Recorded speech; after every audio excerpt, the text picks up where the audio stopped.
Well, saddle up, partners, because it's time for another classic Wood Whisperer shootout. This time, miter gauges. Oh, hold on. I don't think I'm actually dressed appropriately. Yeah! Oh, that's better. The Wood Whisperer is sponsored by Titebond. So today we're fixing to review a bunch of miter gauges, and specifically miter gauges with fences, because I think a fence is a very important part of a miter gauge. Now you should know that I paid for every single one of these miter gauges with my own money, which is something that my wife absolutely loves. But keep in mind, I bought these like anyone else would. I received one of them, and that means I have a data point of exactly one. Right? I'm doing the best I can, and sometimes, you know what, it only takes one to understand what a product is about. And in the ideal world, we would be able to test these gauges for months, because ultimately, sometimes, you know, the real bad stuff doesn't happen until months later. You realize it loses a setting or something wears out. I'm going to do the best I can to simulate that, but ultimately, let's be realistic, I just can't do that with 10 different miter gauges. In the end, all I can do is offer you one man's opinion and one man's observations. That's me. I'm the man. So here's how this is going to work. I'm going to assemble each miter gauge and then snug up the miter bar. I'll then test it for square right out of the box and make any adjustments needed to square it up. I'll then make some test cuts at various positive stops. I'll then confirm that each angle is correct. At that point, I'm going to simulate the passage of time, or at least try to, by running the gauge in the miter slot about 100 times. While getting a pretty good cardio workout at the same time. Then I'll fully remove the gauge and reinsert it into the slot. Not gonna go for it. Another 100 times. And then I can bring the gauge to my rubber painted floor and do some things that you should probably never do with a miter gauge. Finally, after all that mild abuse, I'll recheck the calibration. So let's get started with one of my guilty pleasures in life, opening boxes of tools. First up, we have the least expensive miter gauge in a test, the Wood River Snapset Miter Gauge, which retails for $128.99. Let's do it. Assembly is straightforward and only took about 3.5 minutes. The gauge features a steel protractor head with 13 positive stops, a steel miter bar, and an aluminum non-telescoping fence with a flip stop. At this price point, a flip stop is kind of an unexpected luxury. Unfortunately though, if you want a sacrificial fence on your miter gauge like I do, the stop becomes unusable. The stop itself did show some deflection under pressure. Speaking of sacrificial fences, there's no built-in way to accommodate them. You'll have to use double-sided tape if you want to attach one. Now it's a bit of a bummer that the fence comes with the measuring tape pre-attached. The tape starts at 0, which you might think makes sense since that's the start of the fence. But because the fence is made of metal, you're always going to have it about 1/8 of an inch away from the blade. So ideally, the measuring tape should account for that. Unfortunately, as provided, the tape is useless. The only way to make it accurate is to throw down a new tape or to actually cut the fence slightly so that it accounts for whatever gap you employ. Also, you want to be wary of any fence that has something like an L shape at the top. Those are more likely to be visually deceiving when setting your clearance on miter cuts. Especially if the blade is high, you can easily forget to account for that overhang and accidentally cut into it. Saw stop owners know what I'm talking about. The gauge can rotate 90 degrees in both directions and has a resolution of 1/10 of a degree. That's achieved with a traditional viewfinder, so it's only as good as your eyeballs. The positive stops are engaged with a simple spring-loaded pin, which locks into the detents securely. The miter bar adjusts quickly via spring-loaded balls. Side adjustments aren't my favorite, but it's a common format that works well enough.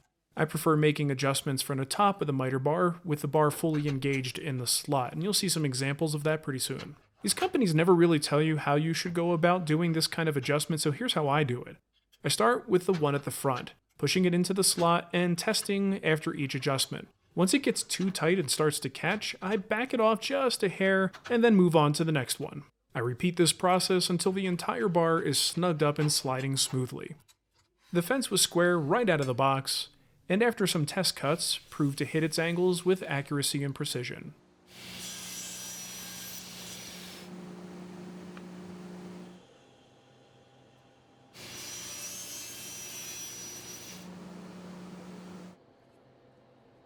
Even after minor abuse, the unit held both its miter bar setting and its squareness setting.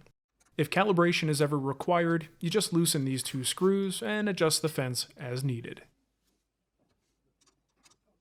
So the Wood River miter gauge is a pretty solid performer. It's a nice upgrade over a stock miter gauge if that's what you're rolling with right now. It's got some areas for improvement, of course, but at this price point, it's kind of hard to complain. The flip stop not working with sacrificial fences, that's unfortunate. Sacrificial fences are a requirement for me personally, but your experience may be different, so ultimately it's got a flip stop, and that's pretty darn good. And the fact that it hits all of its angles pretty dependably, got to give it a thumbs up. Next, we have Incra's most inexpensive offering that comes with a fence, the Incra 1000, priced at $129.99. Okay, this one doesn't look too bad. Let's put it together. Assembly took about 4 minutes, but my experience with the brand gave me a bit of an advantage here. Incra gauges are definitely guilty of looking more complicated than they really are. This gauge features a steel protractor head with 41 positive stops and 1/4 degree of resolution thanks to a vernier cursor. It also has a steel miter bar and an aluminum non-telescoping fence with a very simple stop block. The stop block rides in a T-track, which means that the stop won't work with sacrificial fences. While the stop is pretty no frills, it has one notable advantage in that there's absolutely no deflection under pressure. If you forego the stop in favor of a sacrificial fence, you'll at least have a T-slot to use for attachment, even if the slot doesn't take standard 1/4-20 hardware. I mention that since 1/4-20 is a very common size, and it's always nice when a T-slot conforms to that standard. The tape on the fence is movable, not easily, but it does move, so it can be calibrated on the fly with fence moves, and you'll notice that they thought ahead about that whole not touching the blade thing, as they even give you some numbers on the other side of 0. The gauge can rotate 90 degrees in both directions, and the positive stops are achieved via a sawtooth design that's incredibly effective. When a teeth are engaged, there's 0 play, and you have nothing but confidence in your setting. The miter bar adjustments feature split nylon washers that bow out when a tapered screw is tightened up. This design is consistent across all of Incra's miter gauges. If your fit is loose like mine, you can also put additional split washers on the right side in place of the non-split black washers. Unfortunately, the adjustment range is kind of small. The Allen wrench quickly goes from smooth operator to bump and grind, as it pops and jumps somewhat disturbingly. I've actually bent Allen wrenches and stripped screws in the past trying to adjust my Incra miter gauge, so the system can be a little bit temperamental, but it does work.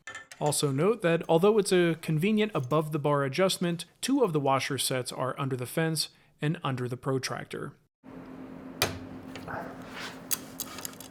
The fence was square right out of the box, and it hit all of its angles accurately when I performed some test cuts. After a little abuse, the miter bar and angle settings really didn't budge at all. Though I can say from experience that over time, you will need to rotate and eventually replace the nylon washers. I just can't simulate that much use here. If calibration is needed, you can simply loosen these screws, adjust the fence, and tighten the screws back down.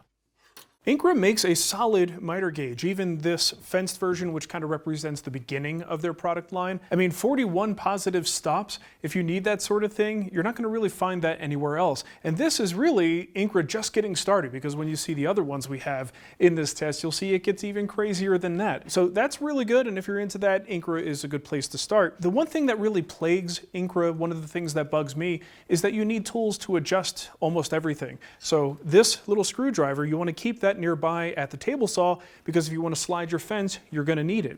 You'll see later there's more dependence on this on the other versions. You know, the fence adjustment, I don't mind that requiring a tool, because that's not something that you do very often. It's also not something you want to accidentally undo and screw up your calibration.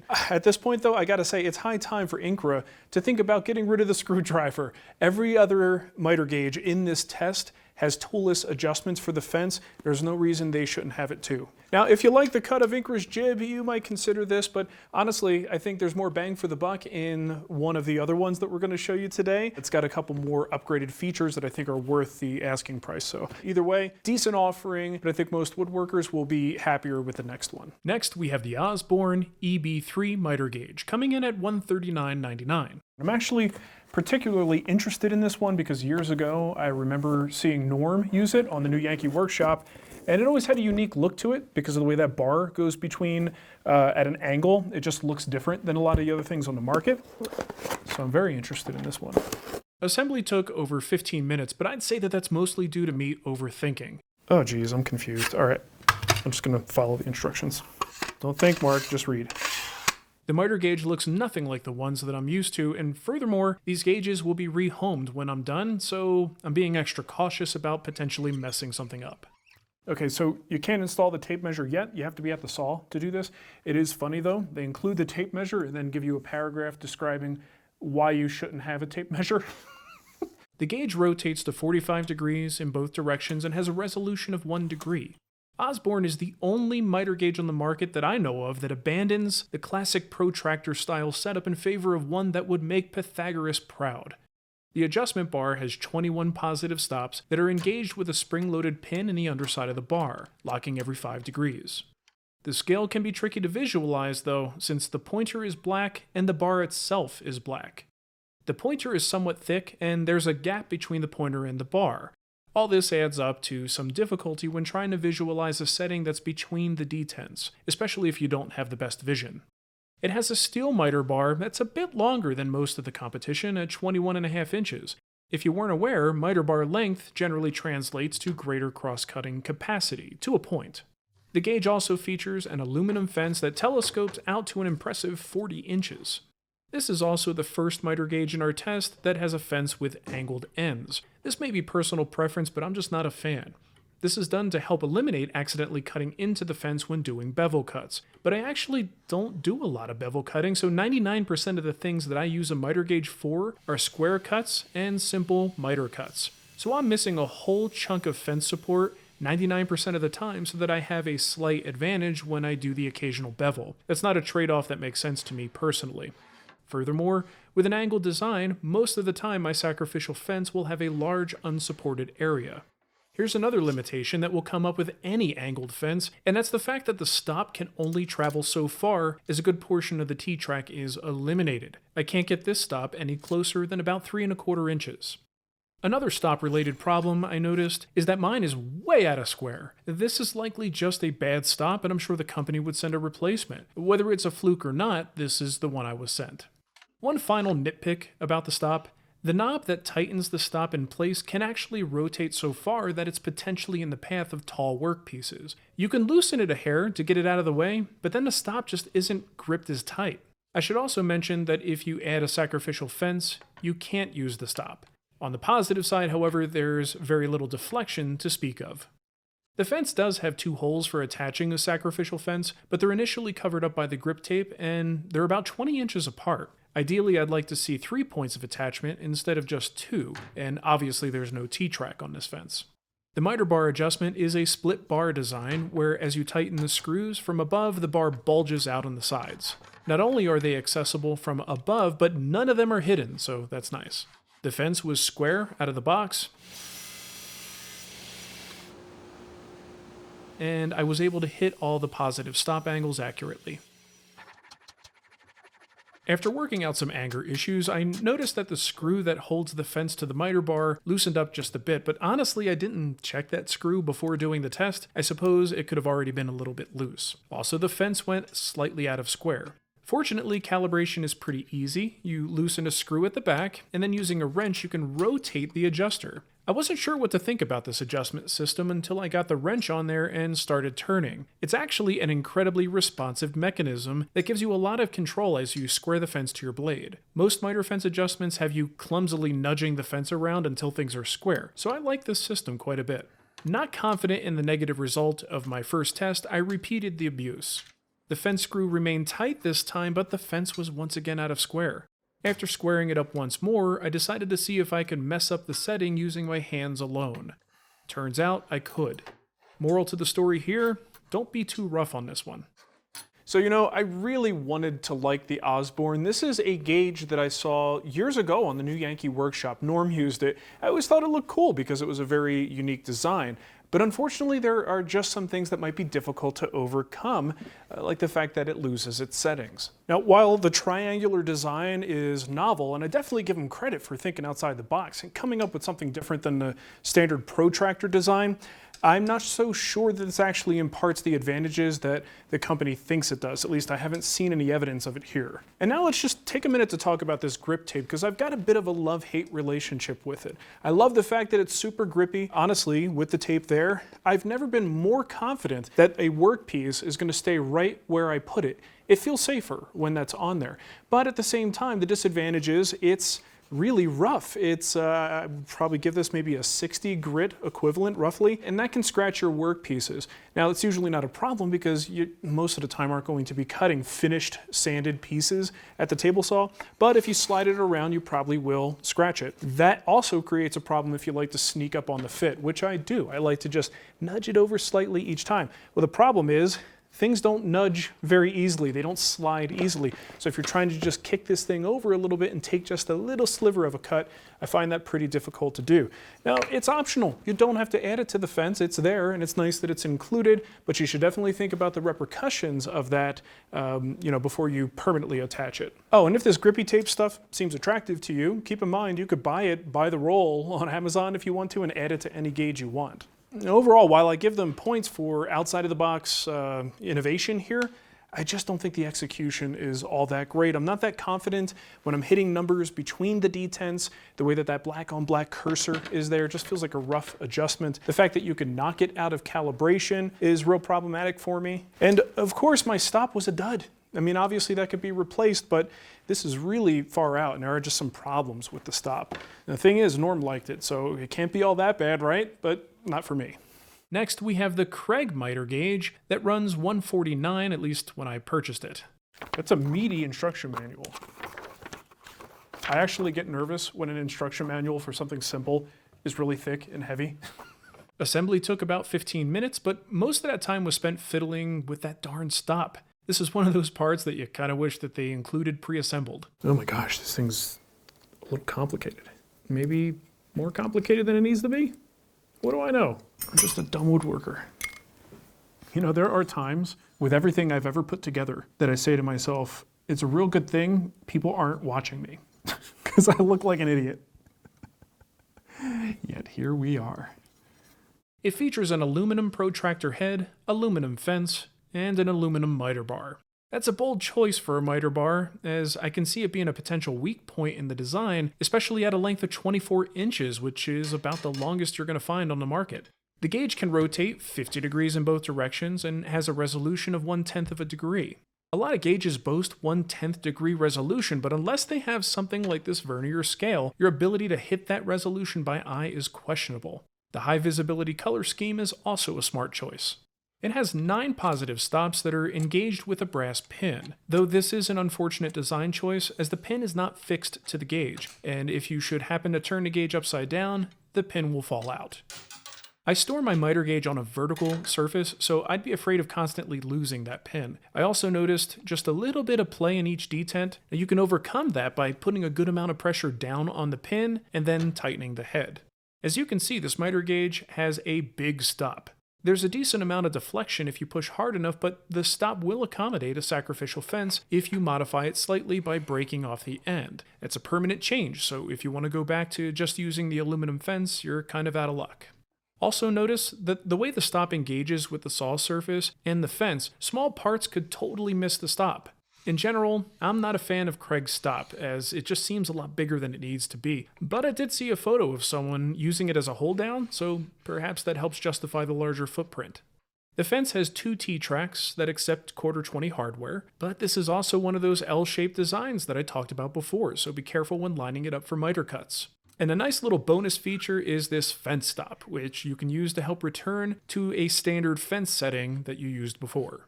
The miter bar adjustment features nylon set screws that protrude out the side. You'll need a pretty small screwdriver to adjust them effectively. And after a little roughing up, the gauge seemed to hold its miter bar and angle settings just fine, but we need to talk about those angles.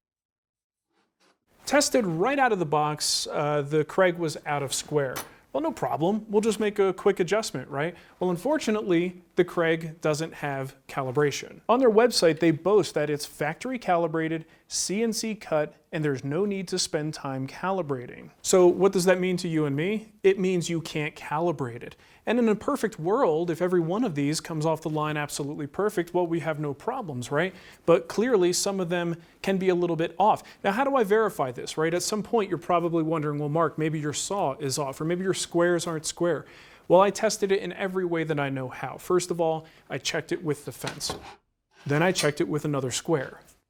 Then I removed the fence and checked it against the blade just using the protractor head, still saw the same error. And then I finally decided just to check the protractor head against the miter bar. Just this thing in its own world is that square, and I saw the same error. So of course, the right thing to do here when something is this whacked out, you contact the company. They were incredibly responsive. They got back to me right away, asked for a bunch of pictures, a couple emails back and forth, just to kind of verify what I'm seeing here, and a replacement was sent. So that replacement came today. I have high hopes. Now, I'm not even going to bother putting the fence on this one yet. Just going to slide it into my miter gauge or slide it into the slot. And we're going to check it against the blade. It's out the same exact amount as the previous one. Now, look, I'm not here to throw a company under the bus. I don't want to hurt a perfectly good, reputable company's reputation. I don't want to hurt their sales. But I'm just reporting what I'm seeing here. Let's check the miter bar with this protractor head, and let's check it with a couple different larger squares. Now, this is a difficult thing to show in video, but I'm going to do my best to visualize it here for you. I'm going to go down this way. You can see we've got a gap on this side. So this guy has a pretty wide base on it. I'm just going to try to register as cleanly as I can, putting pressure down. I don't have, full reference, but there's enough here. As long as I push down hard enough. And I can see I've got no gap at the bottom, no doubt about that. But at the top, it's a 15th thou feeler gauge. And that can be replicated on this side as well. Nice and snug at the top. Oops. But I got my gap at the bottom. It's a little snugger than the 15, but the point is still there. And finally, I'm going to check it with my Starrett adjustable square. A lot of people don't think adjustable squares are good enough for calibration, but when you buy one like this, it is, and it has never let me down. Still have the gap here at the top. I don't really care what feeler gauge this is, just kind of using it to show you where the gaps are present. It tightens up here, loose, tight, loose. Look, I don't feel comfortable doing this. This is a manufacturing problem or a quality control problem, one or the other. And receiving 2 units like this, I think that's enough evidence to say that there's a problem here. Is it widespread? Is it just a certain lot? It's also something that tells me, although the company was very responsive and very helpful, they sent out a unit that no one actually checked. Because if they did, they would have saw that this one was out of square too. This is a real tough one for me. I like Craig. I like their products for the most part. But this one, I don't know what's going on, but they're out of square. It makes it real hard to review these things because there are some really great features of this miter gauge, but it's going to be hard for me to tell you guys to go buy one if 2 of them in a row had this same problem. Look, manufacturing's not perfect, but don't do your customers favor by giving them pre-calibrated stuff. Anyone who makes miter gauges, you happen to see this, please, I implore you, make your stuff able to be calibrated. So I know a lot of people who are happy with this. They've had the gauge for years and it's performing for them. That's great, but I can only pass judgment on the materials I have in front of me. And the 2 that I received are out of square and there's no way to make them square. Next, we have the Incra 1000 SE, which stands for Special Edition, and that cost me $179. There's a lot in common between all of the Incra miter gauges, so I'll only highlight the differences from the previous one. Something that I want to point out here that's becoming obvious to me at this point is Incra, which is what I've been used to, has tapes that just kind of sit in the groove with friction. You don't have to use adhesive, and I think that's a better system if you're going to have this. These tapes are of questionable value to begin with, but if I need to move them or reposition things, it's nice to know that this isn't stuck there with adhesive. The major upgrades the 1000 SE receives over the 1000 are in the fence and the stop. The fence is a larger extrusion featuring a telescoping insert that goes out to 31 inches.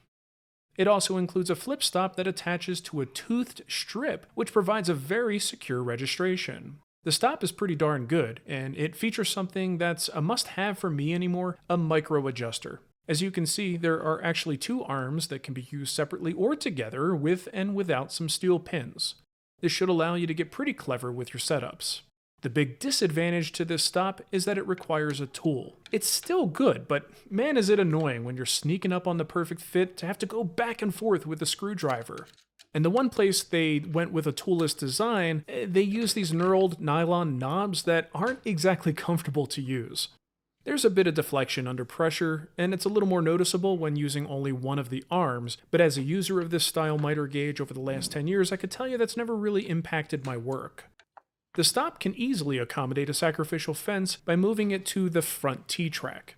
The fence takes standard quarter 20 hardware, but the company provides a couple of bolts and their special nuts, which work incredibly well for attaching sacrificial fences. Another upgrade from the 1000 is this bracket that connects the protractor to the fence. Incra came up with this bracket as a solution for adjusting the fence square to the table surface. Almost every gauge I tested showed the same error in squareness to my table saw surface, so my saw is clearly the problem, but very few companies give you a good way to adjust for this, and you usually have to just shim it. Not the case on the higher level Incras.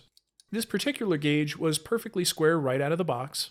Adjustment is just like on the 1000 with the loosening of a few screws in the fence bracket. Test cuts showed it's accurate, and after a little abuse, the miter bar and the angle settings really didn't budge at all. All in all, the 1000 SE is a pretty solid miter gauge.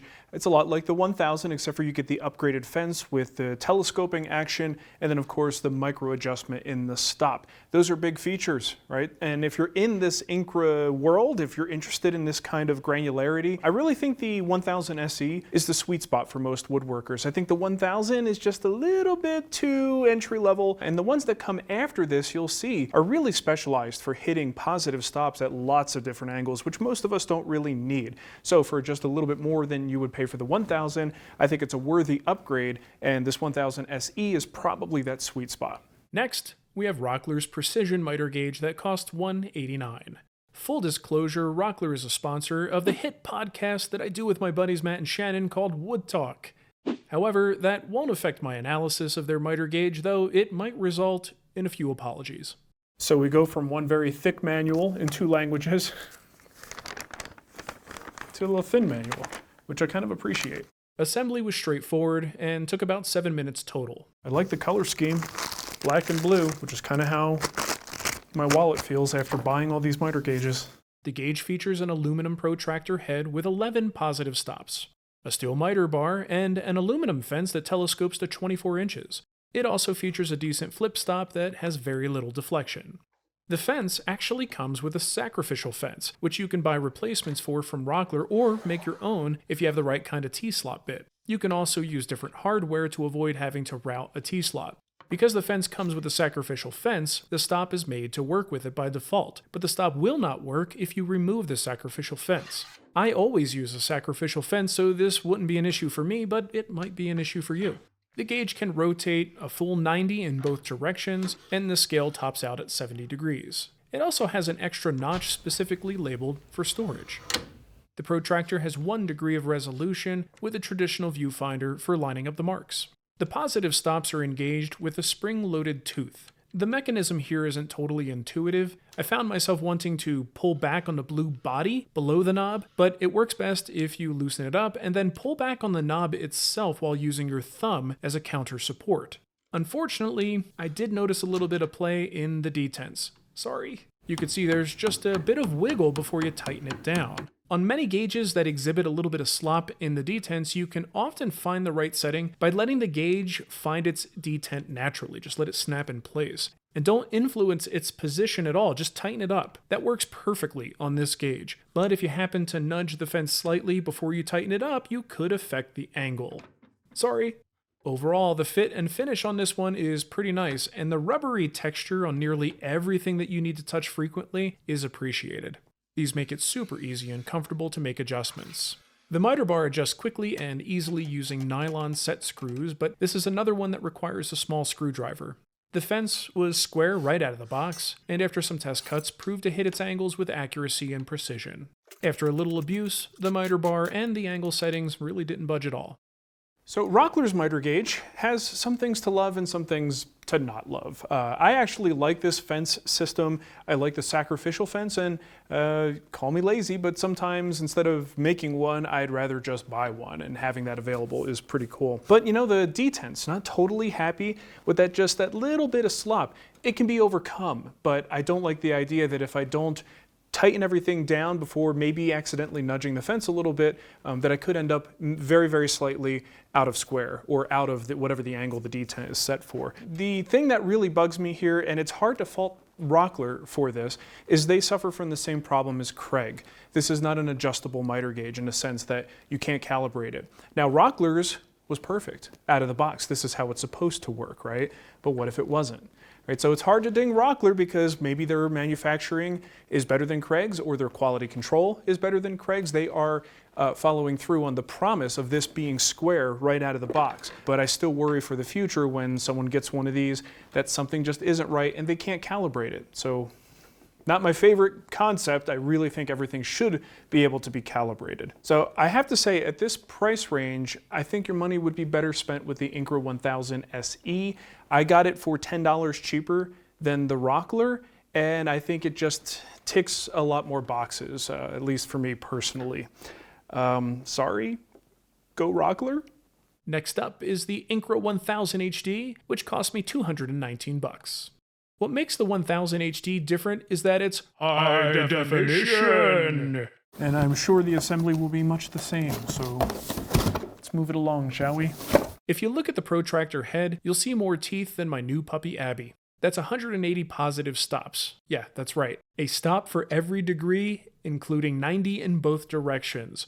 And it has 1/10 a degree resolution thanks to the vernier cursor. So honestly, there's not a whole lot to say about the 1000 HD because most of the features are similar to the 1000 SE. But of course, in this one, you get those 180 positive stops. Now, I can't say for sure, speculating here, but this sawtooth design, I would imagine if you're not careful, if maybe over time you're really aggressive with that, who knows, maybe these teeth can start to wear. I don't know for sure. Again, that's just speculation because I haven't had this for more than a couple of days. So, but ultimately, if you need this kind of granularity, 180 positive stops, here's your miter gauge. Next up is the Incra 3000 SE, which retails for $269. The one you see here is the one that I purchased back in 2011. What makes this one different than the other Incras in a lineup is that it has a longer miter bar at 20¼ inches, and most of that length is actually behind the fence, so it doesn't really buy you much in the way of crosscut capacity, and a longer telescoping fence that goes to a whopping 49 inches. If you thought 180 positive stops was nuts, consider that the 3000 SE has 364,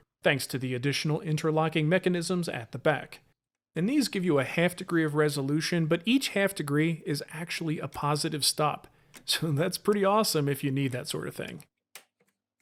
All right, so the 3000 SE, I don't have the box because this one is mine. It's kind of crazy. 364 positive stops. Now, to tell you the truth, when I bought this 10 years ago, I sometimes have a tendency to do the goofy thing, which is look at which one has the highest number. I didn't really do a ton of research, but the 3000 seemed like it was the most capable, and it certainly is. It's got that nice long fence, extremely long fence, I think probably the longest on the market, and then the adjustability to a ½ degree with 364 positive stops seemed like a no-brainer, but in the end, I could tell you in a decade, I've never used this mechanism at the back to get those ½ increments or ½ degree increments. Depending on the work you do, you may find that extremely valuable. This is the only game in town if you're looking to do something like that. For me, it was total overkill, but it is what it is. It's exactly what Incra says it is, and a very interesting miter gauge that does some things that no other miter gauge can do. Now let's look at the Jessam Mitar XL, which cost me a hefty $279. Generally speaking, I'm a big fan of Jessam products. I own a lot of their stuff. I've had their router table in the past. Usually great quality, so let's see what's up. In case you haven't noticed, we're now in the price territory of a decent miter saw. but I digress. Ooh, that's kind of beefy. So no doubt about it, nice handle. Made of metal, feels real good. Nice knurled texture on there. Given that this is one of the more expensive ones in this review, at least when you open the box, you feel it. You know, if weight and density and heft is a sign of quality, you do get that impression as you unbox this thing, so that's good. Assembly took almost 14 minutes, and a lot of that time was wasted trying to figure out the screw situation. A shorty and a longie, 2 washers. Something doesn't seem right there. I'm going to assemble the rest of this and see what's left over when we're done, because that don't seem right. Some of the screws wouldn't thread fully onto the knobs, and I just assumed I had the wrong screw. Turns out the stop locking arm and one of the fence knobs just weren't threaded well. I had to force the screws through, which seemed to have solved the problem. Something is not right with these T-nuts. I don't know if the threads were incomplete or damaged in some way, but the left fence knob is still a little bit sticky. I'm sure I can easily get some replacements from Jessam, but at this price point, you just kind of hate to see that sort of thing.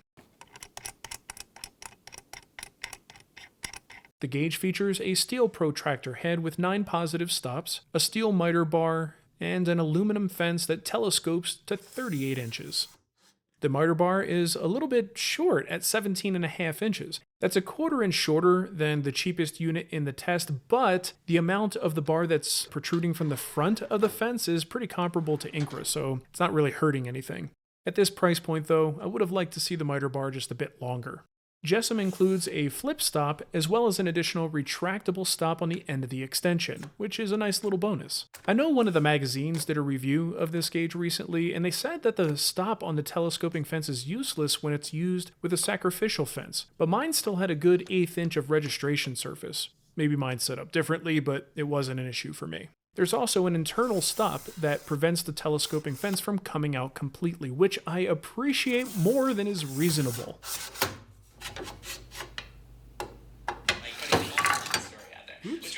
The gauge rotates to 45 degrees in both directions and has a resolution of 1/10 a degree, and that's achieved accurately with a vernier scale.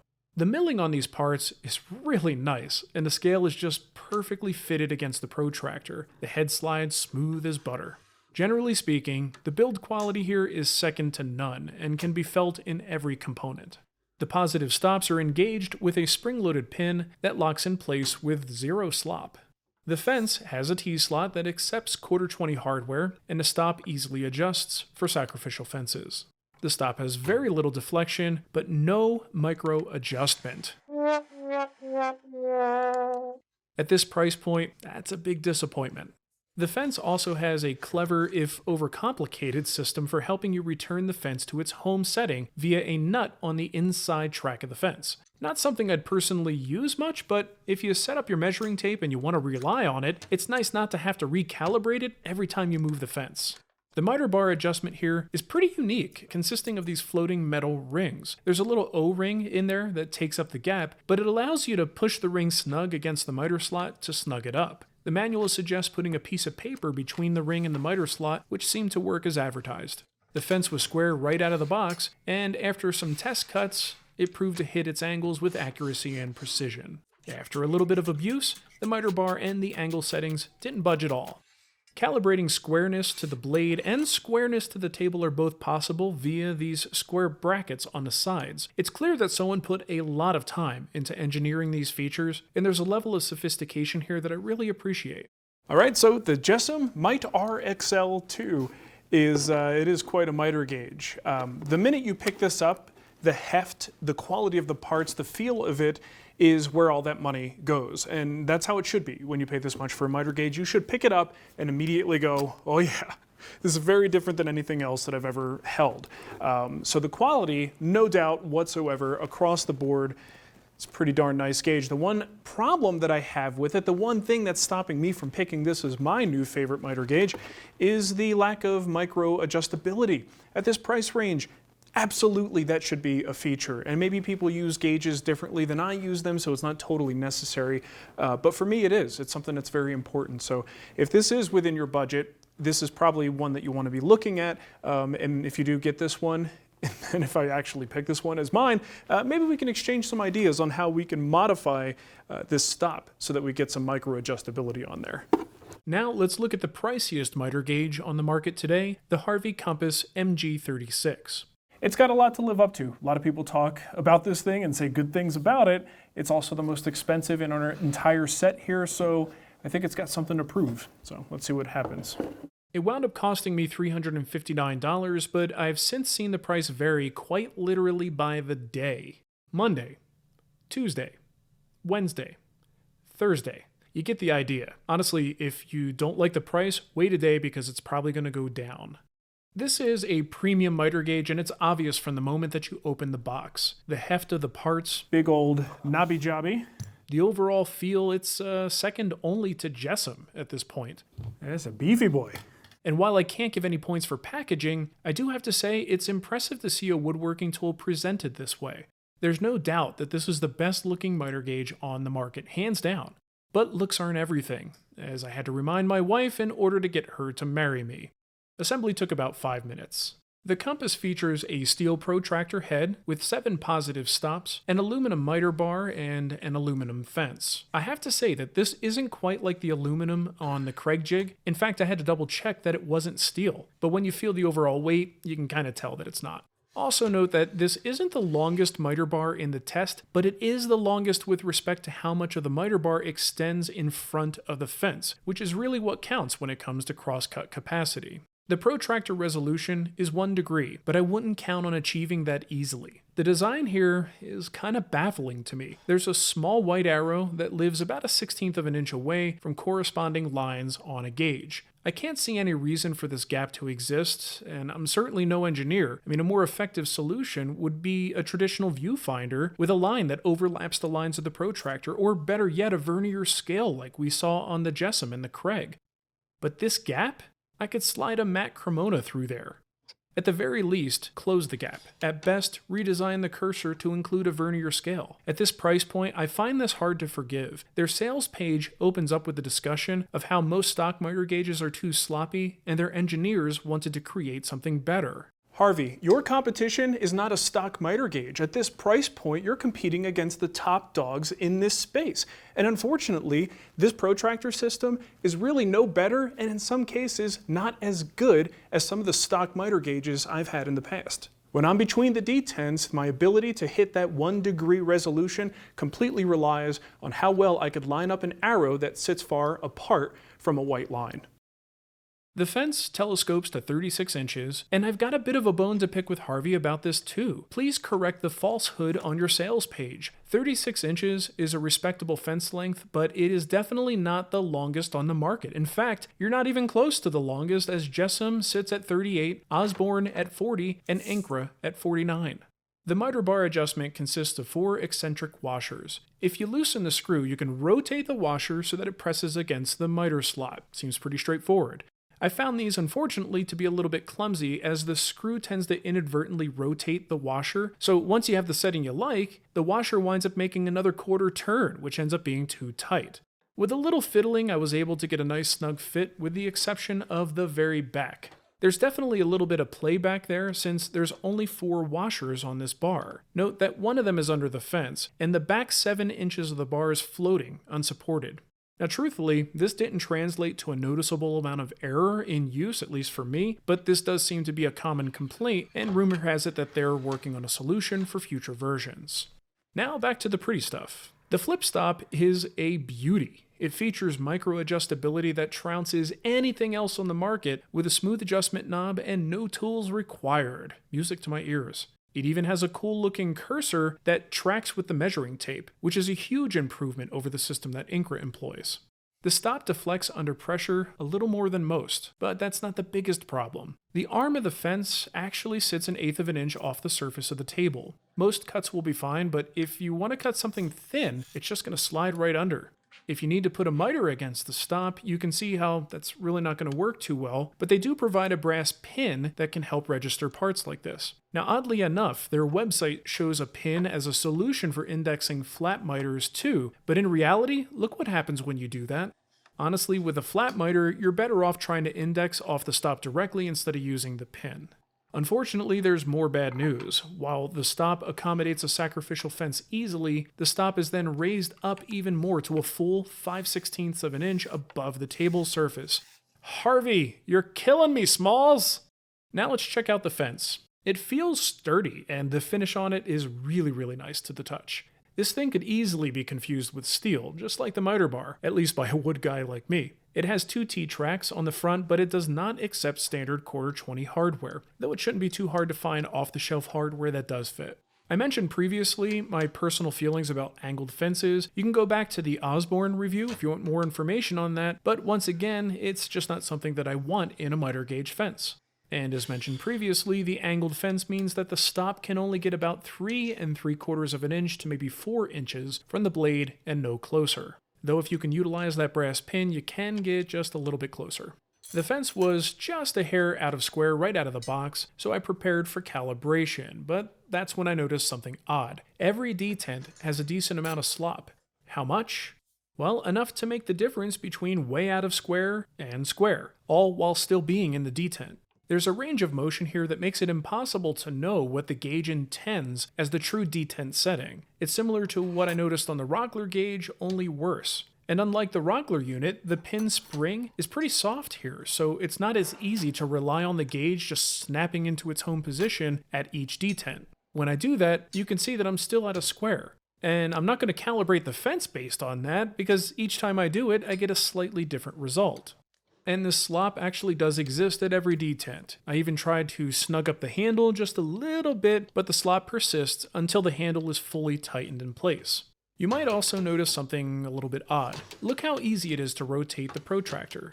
The detents are less like positive stops and more like polite suggestions that an opportunity to stop has already been passed. This also seems to negate the function of the small lever and lockout that you're supposed to use to retract the pin.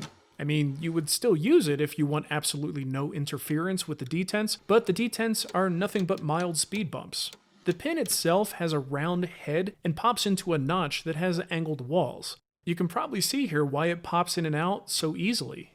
Now, it looks to me like this pin could stand a push forward by about 1/16 of an inch. Not only would that seat the pin deeper into the notch, but it might also close the gap that I talked about earlier between the protractor and the cursor. And before I go into further detail here, I just want to say that I hope you know I don't take this stuff lightly. I take it very seriously. I've been incredibly stressed out by this review, specifically because of this miter gauge. I've had talks with my wife, talks with my mom, talks with our employees and people who I know, they know the ethics and the morals of who we are as a company, and I'm just trying to bounce off of them how I can convey what I've seen here, because I really don't revel in hurting a business or hurting a company. The hardworking people at Harvey, the designers who put the time and effort into designing something they thought was great, and here I am saying that this thing is bad.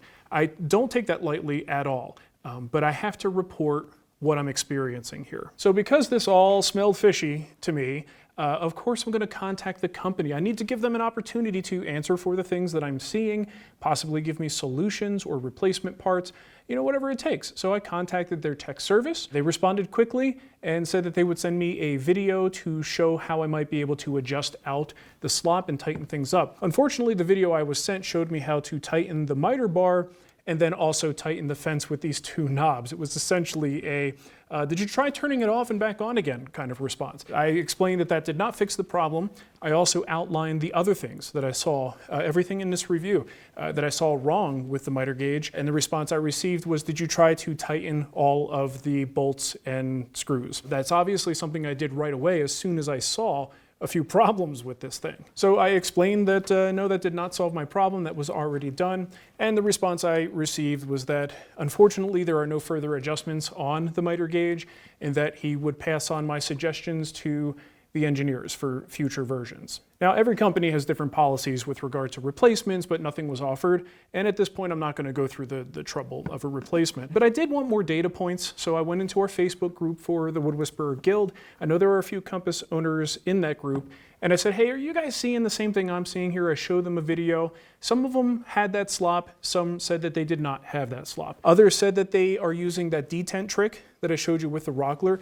Let it pop into the detent and it will always seem to find its home. Well, mine doesn't do that, but someone else was able to use that method. But for the most part, there were a good percentage of people who were seeing similar things and having similar problems as to the ones that I observed. So this gauge is an absolute beauty. I mean, this thing is gorgeous, and there are seeds of greatness here, but there are also incredibly huge missteps. It's almost like this was designed in a vacuum without consideration for what else is out there, and no offense intended, but without consideration for giving it to an actual woodworker and letting them use it for a while.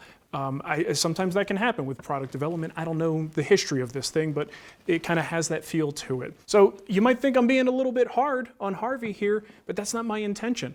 At the price point that this miter gauge comes into the market, it has a lot to prove. And out of all the brands in, I would say, the last year that I've been asked to review, Harvey's name comes up more than any one of them. They've come on strong. So whether it's the miter gauge, the table saw, the dust collector, I hear about it all the time. Well, this is my first experience with Harvey, and this is very unimpressive. It's very disappointing, and the customer service is disappointing as well. Well, I hope you can see that it would be really difficult for me to just pick a winner. There's such a wide range of prices, and the more expensive ones tend to be a little bit better and have more features.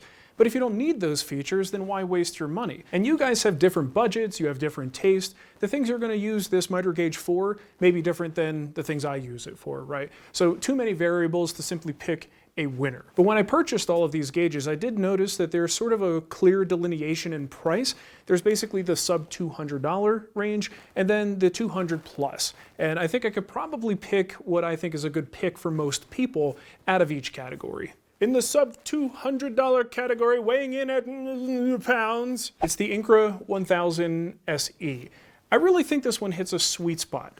Decent price, lots of features. You get the telescoping fence, a micro adjusting stop, Incra's reputation for being able to hit a bunch of angles with positive stops. You don't really have to think about it too much. And then if you do want to go between the detents that they include, you've got a vernier cursor there to help you nail that number and get it absolutely perfect. I've used an Incra for the past 10 years and I could vouch for the overall quality. It's a good gauge. The reason I'm getting it is nitpicky stuff. And I gotta tell you, after doing this whole review, the world of miter gauges isn't much better. The nitpicks I had with this start to not matter as much when you see how many other major problems there are with some of the other gauges on the market. So I think in that sub 200 category, the Incra 1000 SE is probably going to be a good fit for most woodworkers.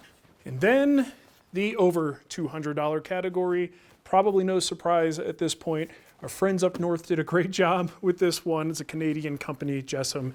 The Mite R XL2. I don't think I've ever seen the one. Was there a one? I don't know. We should look into that. Anyway, great miter gauge. I think this is probably the one that I'm going to stick with personally. I would like to resolve the lack of the micro adjustment. But take the micro adjustment issue out. This is a dang solid miter gauge. It's got so much heft, you feel the quality. I like the way that it ran in the miter gauge. The adjustments are fantastic, and you could adjust it any way that you want if you have a whacked out table saw like I do. Really tremendous miter gauge. The quality is very, very obvious with this one. So I think in that 200 plus category, Jessam, that's the way you're gonna wanna go. And as much as it pains me to do it, I'm gonna have to do something I don't think I've ever really done before. I'm going to make a do not buy recommendation, and that's for both the Kreg and the Harvey. Now look, I know a lot of you have these gauges, especially the Harvey. It's all the talk and the buzz. I know when they had a sale this past holiday season, a bunch of guild members purchased it. So if you're happy with your miter gauge, please don't let my review take anything away from you. If you're getting great results, awesome. But it's manufacturing, right? So something may come off the line that's not quite what it should be. Look, Craig's been around for a long time. These guys know what they're doing. I don't know why this isn't square, but it's not. So maybe something is wrong that they need to fix. Harvey, well, yeah, they might be new with this product, but they clearly know what they're doing too. A lot of hardworking people got this thing to market, and it's almost a great product, but it just misses the mark in too many areas. Too many things are wrong with it. And even if they gave me advice on how I could fix it, you know, some of the things, they wouldn't be able to fix everything. A lot of it is just the way it's designed. As always, this is just my personal experience with the gauges that I had on hand, but I have to wholeheartedly recommend that you folks do not spend your hard-earned money on either the Craig or the Harvey. So before you even have to ask what I'm going to do with all of these miter gauges, well, I've invested a lot of money in them and I would like to get a little bit of that back. So I'm probably going to find local woodworkers who could use these things and sell them at a pretty steep discount and just get a little bit of my investment returned.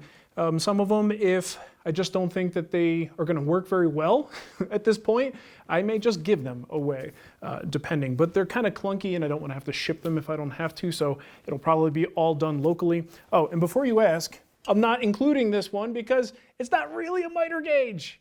It does one angle. Stop it. It's cool, expensive, but stop it. All right, so I just want to thank you guys for making it through this whole video. I want to thank the folks who develop, design, and sell these miter gauges. While this puts a inhuman spin on it, we're just looking at the facts, analyzing these products, it doesn't take into account the amount of people who work to make these products what they are and to bring them to market, and then hopefully continue to improve them over time. So I want to thank the people who develop these products and apologize if I came across too harsh with some of my criticisms, but I don't know how else to do it but to report what I'm seeing. So thank you so much for watching. Hopefully if you enjoyed the video, you will like and subscribe, and then we'll see you next time.